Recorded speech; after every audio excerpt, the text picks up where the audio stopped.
Minhas 60 melhores partidas. Bob Fischer. Material em vídeo. Produção: Jeff Pedro.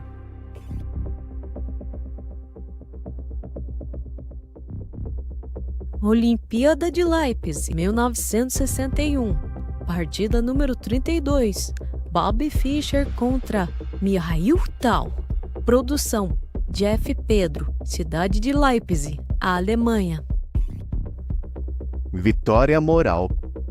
Aproveitando uma falha inicial de Tal, no sexto lance, Fischer impõe inexoravelmente sua vantagem. E mesmo perdendo diversas oportunidades de reduzir a resistência de Tal, não deixa qualquer dúvida de que o final lhe seria favorável. Desta vez, ele não me escapou, Fischer exclamou exultante. É difícil jogar contra a teoria de Einstein, disse Tal com um suspiro. Ainda assim, conquistou o primeiro lugar, mas foi Fischer, terminando em próximo, em segundo lugar, que teve o consolo. 3,5 pontos em 4 sobre o grupo russo, sendo o único jogador entre 20 a terminar sem derrota. Todos os comentários desse vídeo foram feitos pelo próprio Bob Fischer. Defesa siciliana, abertura dragão, variante Cherniak. Olá! Hoje a gente vai mergulhar numa partida de xadrez, assim, incrível. É a primeira do famoso livro do Bob Fischer, Minhas 60 Melhores Partidas. Ah, essa partida é fantástica. O ótimo ponto de partida para entender o Fischer. Exatamente. E a nossa análise hoje vai se basear muito nos comentários do próprio Fischer, lá no livro. Perfeito. A partida é Fischer contra James Sherwin. Fischer jogando de pretas uma defesa siciliana. E o detalhe, né? Fischer tinha só 14 anos. Só 14. Impressionante. E o que a gente quer explorar aqui é justamente isso. O que fez essa partida ser tão especial? Como um garoto de 14 anos superou um mestre, o Sherwin, que, pelo que consta, não cometeu nenhum erro assim crasso, né? Pois é. E o apelido da partida já diz muito. Muito pouco, muito tarde. O Sherwin jogou a abertura de forma correta, sem grandes invenções, tentou consolidar. Então não foi um erro óbvio dele, tipo, ele não pendurou uma peça nem nada assim. Não foi um erro grosseiro. O ponto é que ele perdeu alguns tempos, algumas chances sutis de igualar o jogo completamente. Ele tentou ser sólido, mas talvez sólido demais, ou na hora errada. Faltou aquela faísca para neutralizar a iniciativa que o Fischer aos poucos ia criando. Ah, entendi. E aí entra o Fischer, né? Com 14 anos, mas já mostrando uma maturidade. Uma técnica... Exato. Um virtuosismo técnico notável. Ele não se afobou, foi acumulando vantagens pequenas, quase invisíveis para muita gente. Melhor controle do centro e, principalmente... O par de bispos. O par de bispos, isso. Uma vantagem posicional sutil, mas que a longo prazo dá um controle enorme sobre casas claras e escuras. Fischer foi, assim, pacientemente melhorando a posição, peça por peça. Quase como tecendo uma teia, né? Preparando o terreno. Exatamente. Ele entendia que essas pequenas vantagens, somadas, iam criar a brecha para algo maior. E quando o Sherwin talvez achasse que estava tudo sob controle, veio a bomba, o lance 18, Xé H7. Um sacrifício de cavalo em H7. Esse lance foi fulminante, totalmente inesperado naquele momento. Imagino um garoto de 14 anos dessa coragem, essa visão. Como que isso foi visto na época? Já se falava que era uma marca dele? Olha, a descrição é essa mesmo, fulminante. Desmontou toda a proteção do rei do Sherwin. A comparação que fizeram na hora foi com as combinações do Alekhine. Nossa. Alekhine. Sim, aquele tipo de combinação que parece vir do nada, sabe? De uma posição que parecia tranquila. Foi a transformação daquela vantagem posicional acumulada num golpe tático demolidor. Que coisa. E o Sherwin, imagino que ele tentou se defendê-lo, tá? Tentou sim. Mas a verdade é que a estrutura defensiva dele já tinha ido para o espaço. O rei ficou muito exposto. Aí complica tudo, né? Com certeza. As peças do Fischer encontraram alvos muito fáceis. Os ataques vieram diretos no rei. A resistência foi mais, digamos, para cumprir tabela, porque taticamente a posição já estava perdida. Entendi. Então essa partida é um resumo perfeito do Fischer jovem, né? Paciência estratégica para ir ganhando terreno aos pouquinhos. Isso. Vantagens sutis. E aí, na hora certa, pá! A visão tática, a coragem para dar o bote decisivo. Uma combinação que, nossa, fatal. É a definição perfeita. Mostra que genialidade não é só calcular muito, é ter essa compreensão profunda da dinâmica do jogo, do potencial escondido na posição. E a capacidade de transformar isso em ação, mesmo que seja uma ação arriscada, como um sacrifício. Exato. Mesmo aos 14 anos. Isso faz a gente pensar, né? O que essa partida sugere sobre como um prodígio se forma, como ele pensa. É uma pergunta excelente para a gente ficar matutando. Será que a marca principal do gênio, não só no xadrez, talvez em tudo, é essa capacidade de enxergar além do óbvio, de acumular essas vantagens que ninguém nota? E ter a visão para conectar tudo num momento decisivo? Ou será que o principal ainda é simplesmente não errar? Pois é, essa capacidade de converter o sutil em decisivo talvez seja mais fundamental do que só a ausência de erros, né? Fica aí a reflexão. Olá, hoje vamos mergulhar num material bem interessante. É um trecho do livro Orgulho Perdido de Fischer, Defesa Índia do Rei. O foco é total na partida 07.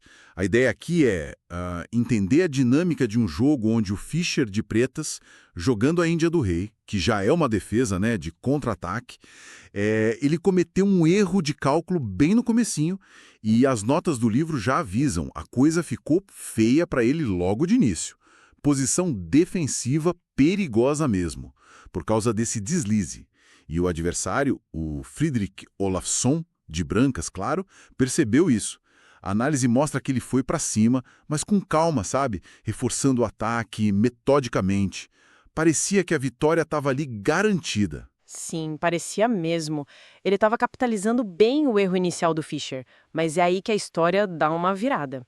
Porque apesar dessa vantagem clara, né, o ponto crucial que a fonte aponta assim com destaque foi o lance 21 CB1 do Olafsson. Ah, o 21 CB1.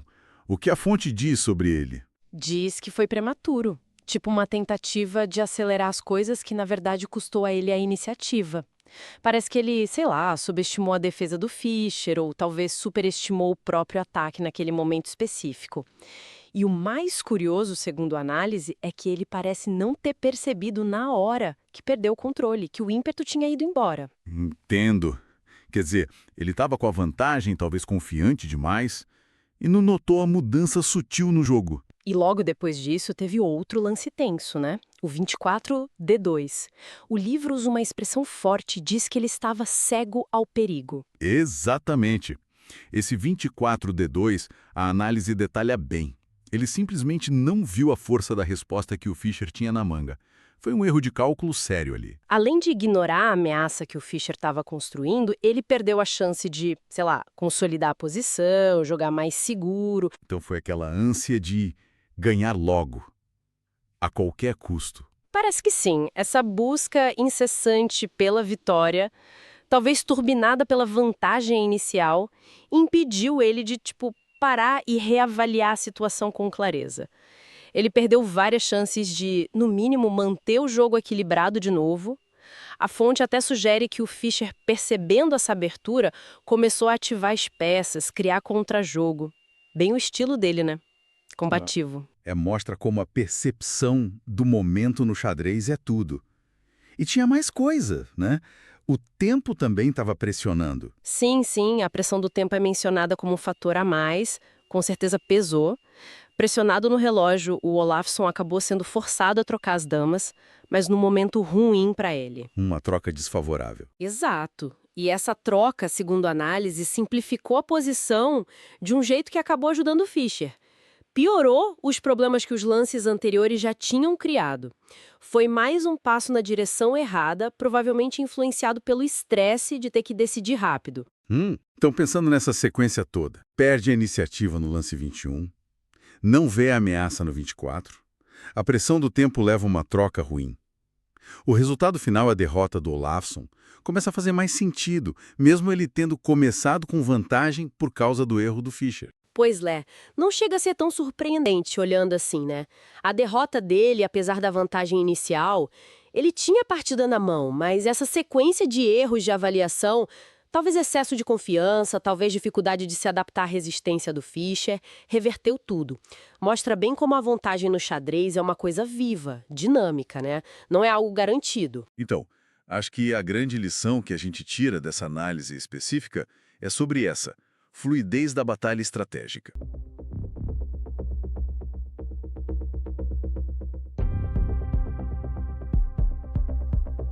Olimpíada de Leipzig, 1960, partida número 33, Bob Fischer contra Petar Trifunovic. Olimpíada de Leipzig, cidade da Alemanha. O mestre do empate, Trifunovic, adquiriu a fama de ser um adversário dificílimo e sua grande habilidade técnica é seriamente respeitada pelos demais grandes mestres. Em Bled, por exemplo, foi esta a única partida que perdeu, experimentando na abertura uma linha de jogo duvidosa, é contragolpeado inesperadamente e eficientemente por Fischer, ficando com o peão isolado durante todo o meio do jogo e decidiu, talvez desavisadamente, sacrificá-lo em ocasião apropriada a fim de abrir oportunidade para algum contragolpe. Embora superando Fischer no final do jogo, Trifunovic não pode compensar sua deficiência material, sendo, em última instância, derrotado por force majeure. Todos os comentários desse vídeo foram feitos pelo próprio Bob Fischer. Mesmo começando muito atrás, como o Fischer ficou, a coisa pode virar completamente. Erros do oponente, principalmente esses que vêm de uma avaliação errada do perigo, ou daquela obsessão pela vitória rápida, podem mudar tudo. Com certeza. E isso leva a gente para uma reflexão final, que vai até além do xadrez, né? Quantas vezes uma posição que parece sólida, vantajosa, num projeto, numa negociação, sei lá, começa a ruir. E às vezes não é nem por um ataque direto do outro lado, mas pela nossa própria dificuldade em continuar avaliando a situação sem parar. A análise dessa partida sugere que o perigo real não era só o contra-ataque do Fischer, mas a cegueira do Olafsson para esse contra-ataque. É verdade. Fica a pergunta, né? Como que a gente evita que uma vantagem inicial nos deixe complacentes ou cegos para os riscos que sempre podem aparecer?